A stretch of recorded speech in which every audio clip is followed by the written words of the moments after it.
জি আলহামদুলিল্লাহ শেষ হাদিস শরীফ আজকে প্রধান অতিথি সাহেবে আপনারা সামনে পড়িবা মূল্যবান বয়ান নসিহত দোয়া আমরা সবাই ভাইবার আশায় অপেক্ষায় আছি ইনশাআল্লাহ।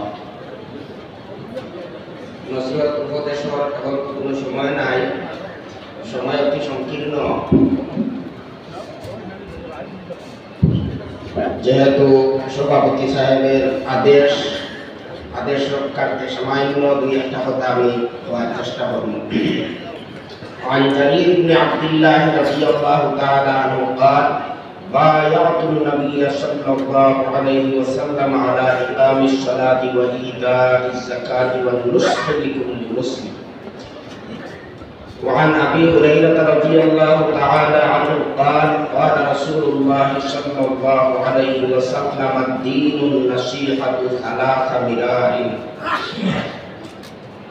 فقالوا لمن يا رسول الله؟ قال لله ولكتابه ولأئمة المسلمين وعامتهم. رواه الترمذي رحمه الله تعالى. মুআজ্জাজ উলামায়ে কেরাম, সম্মানিত মুরব্বী সাহেবান, প্রিয় যুবক ভাই বন্ধুগণ, আলহামদুলিল্লাহ আজকে আপনারা মাদ্রাসার সঙ্গে যে আন্তরিক সম্পর্ক দ্বীনি মাদারিসের সঙ্গে বিশেষভাবে দারুল উলুম বাসাখালীর সঙ্গে এর প্রমাণ আপনারা অন্যান্য বছরের মতো এই বছরও দেখাইছেন। এটা অত্যন্ত একটা শুভ লক্ষণ। যতদিন পর্যন্ত এই মাদ্রাসা ইসলামী মাদারিস যতদিন পর্যন্ত টিকিয়ে থাকবো, আমরা ঈমান ইসলাম টিকিয়ে থাকবো। মাদ্রাসা যদি না থাকে, শুধু আমরা মুসলমানের প্রতি নয়, পুরা দেশের সারা বিশ্বর বিরাট প্রগতি হইব। মাদ্রাসা কোনো জাতির লাগি, কোনো মানুষের লাগি, কোনো দেশের লাগি কোনো উদ্দেশ্য অপপ্রচার, ভুল মিথ্যা প্রচার সব সময় মাদ্রাসার বিরুদ্ধে চালানো হয়, যেটা অত্যন্ত দুঃখের বিষয়। মাদ্রাসা মানবতার শিক্ষার কেন্দ্র, ইসলামের প্রাণ কেন্দ্র। মানবতা আর মানুষের সঙ্গে সৎ ব্যবহারের যে শিক্ষা ইসলাম ধর্ম আমরা দিছে, এই সমস্ত শিক্ষার পঠন পাঠন মাদ্রাসার মধ্যে করা। মাদ্রাসার পাঠ্যক্রমের এক পাঠ্যপুস্তক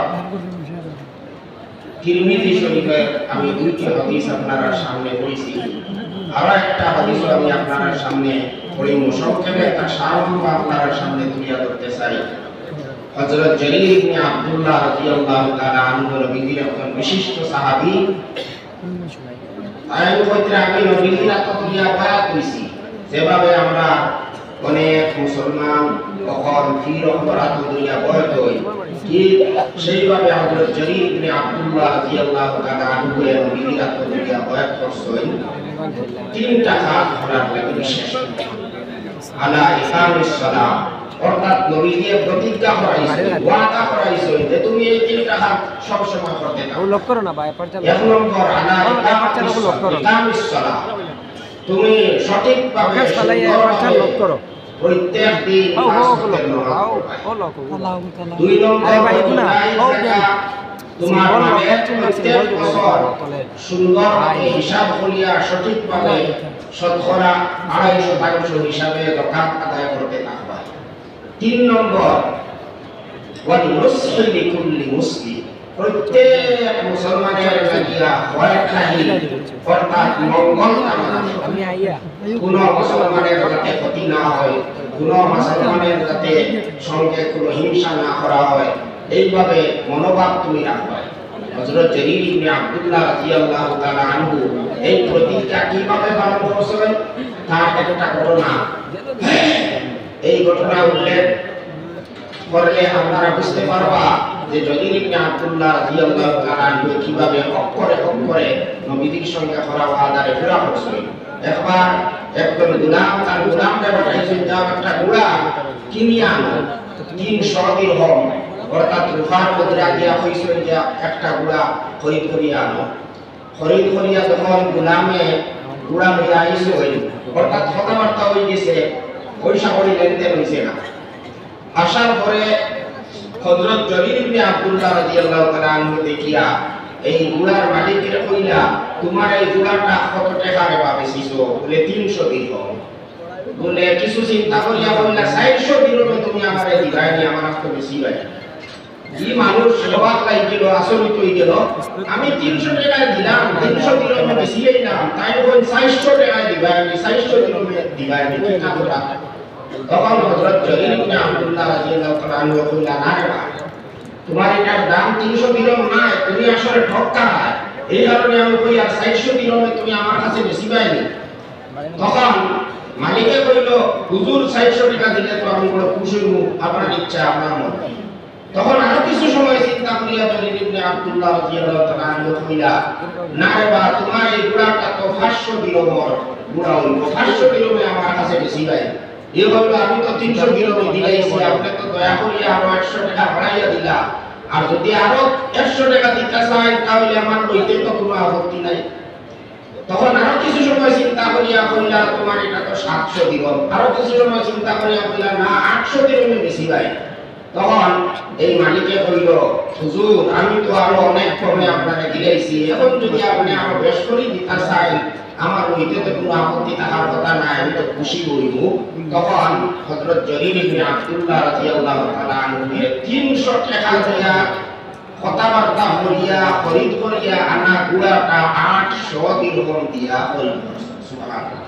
পরে দাম শাকিল হলে তাহলে জিজ্ঞাসা করলা, হুজুর আপনি তো বহুত বড় ক্ষতি করলা, এই মানুষটা তো 300 দিরহামে গুড়া আপনাকে দিলাইছে, আপনি কি ওর লাগি এত বেশি 800 দিরহাম কি আপনি দিলেন? এটা তো আপনার বিরাট বড় একটা ক্ষতি হয়েছে। তখন জরির ইবনে আব্দুল্লাহ রাদিয়াল্লাহু তাআলা বলছে, না রে বাপ, আমার ক্ষতি হয়েছে না, তার গুড়া একেবারে সুলওয়ানা দাম যেটা উপযুক্ত মূল্য যেটা ওটা আমি তারে দিছি। আসলে মানুষটা সরল, হে ধোঁকা খাইলা, ঠক খাইলা, তার উপযুক্ত মূল্য এত বেশি 800 দিরহাম, কিন্তু 300 দিরহামে আমার কাছে বেশি না। আর আমি নবীদের কাছে ওয়াদা করছি, আমি প্রতিজ্ঞাবদ্ধ হইছি, কোন মুসলমানের বদখাহি অর্থাৎ ক্ষতি করতাম না, ক্ষতির চিন্তা করতাম না। এখন যদি আমি 300 টাকায় এই গুড়াটা খরিদ করিলাই, তাহলে তো নবীজির লগে ওয়াদা করা আমার এই ওয়াদাটা ভঙ্গ হয়ে দিব। কারণ নবীজি কইছেন, কোনদিন কোন মুসলমানের ক্ষতি করার চিন্তা করিও না, ক্ষতি করিও না। এখন তো আমি ক্ষতি করিলেই ওই কারণে 800 দিরহাম দিছি। আর হাদিস শরীফ আমি আপনাদের সামনে পড়েছিলাম, যে হাদিসের অর্থ হইল দ্বীনে ইসলামের মূল মন্ত্র হইল খয়রখাহি, হিতাকাঙ্ক্ষী হওয়া। কোন মানুষের ক্ষতি করার চিন্তা নাই, লাভ করার চিন্তা, ভালো করার চিন্তা মনের মধ্যে থাকা। আল্লাহর সঙ্গে, আল্লাহ রাসূলের সঙ্গে, আল্লাহর কিতাবের সঙ্গে, আর মুসলমান নেতা হল, উলামায়ে কেরাম হল, আর এমনকি সাধারণ মুসলমানের সঙ্গে খয়রখাহি, হিতাকাঙ্ক্ষী হওয়া, এর অর্থ হইল ইসলাম। ইসলামের সারমর্ম, ইসলামের মূল মন্ত্র হইল ওটা। মাদ্রাসার মধ্যে এই কথা শিক্ষা দেওয়া হয়। আর শুধু মুসলমান না, আসলে মুসলমানের সামনে আল্লাহ রাসূলের নসিহত করছেন হিসাবে মুসলমানের উল্লেখ আইছে, নতুবা ইসলামের শিক্ষা